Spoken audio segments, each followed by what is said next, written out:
president slumped over forward like that and tried to raise his hand up. And Governor Connolly sitting in front of him on the right side of the car, tried to turn to his right, and he was sitting so close to the door, he couldn't make it that way, and he turned back like that with his arm out to the left. And about that time, the second shot was fired. It knocked him over forward, and he slumped to the right. And I guess his wife pulled him over in her lap because he fell over in her lap. And about that time, there was a third report that wasn't nearly as loud as the two previous reports. It came from that picket fence. And then there was a fourth report. And the third and the fourth report was almost simultaneously. But the third report wasn't nearly as loud as the two previous reports or the fourth report. And I glanced over underneath that green tree, and you could see a little puff of smoke. It looked like a puff of steam or cigarette smoke. And the smoke was about, 8 or 10 feet off the ground, and about 15 foot this side of that tree. And I immediately run around to the spot that this shot came from. Of course, there's no one there because it took quite a little while to thread our way through the car. There's so many parked there, and they parked every angle.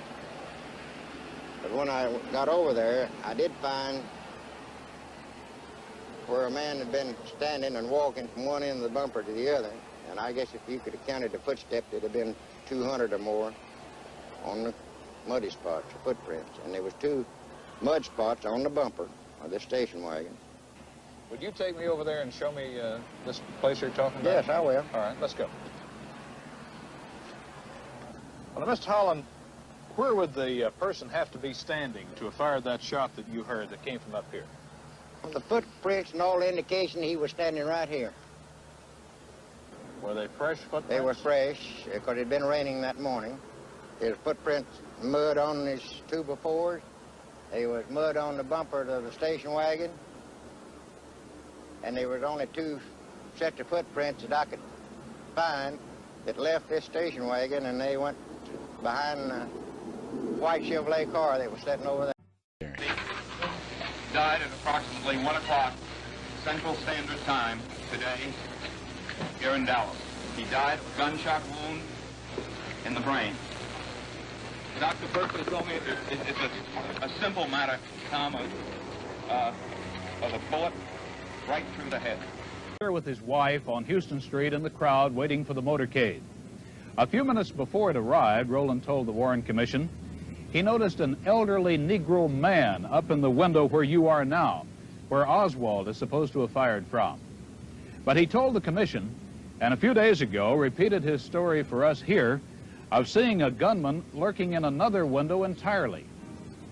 I just looking around and we noticed a man up in the window, and I remarked to my wife, tried to point him out, and remarked that he must be a security guard, Secret Service agent.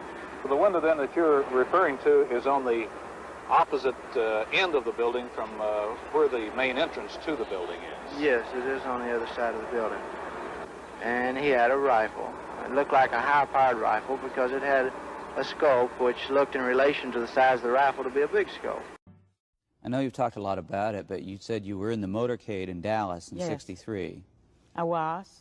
I was in a staff bus behind 4 or 5 cars behind the president's car and the vice president's car, and I heard this rat-a-tat-tat of what we thought was somebody throwing a firecracker in the crowd. I'm sure there were 4 shots. How many shots did you hear? I heard 3. The first and the second was further apart than the second and the third. In other words, that was a bang, then a bang, bang like that, you know. Well, now, how many shots did you hear? 3. In how long a period of time? Oh, I'd say just about like that, you know, boom, then boom, then boom, something similar to that. I would say bang, bang, bang.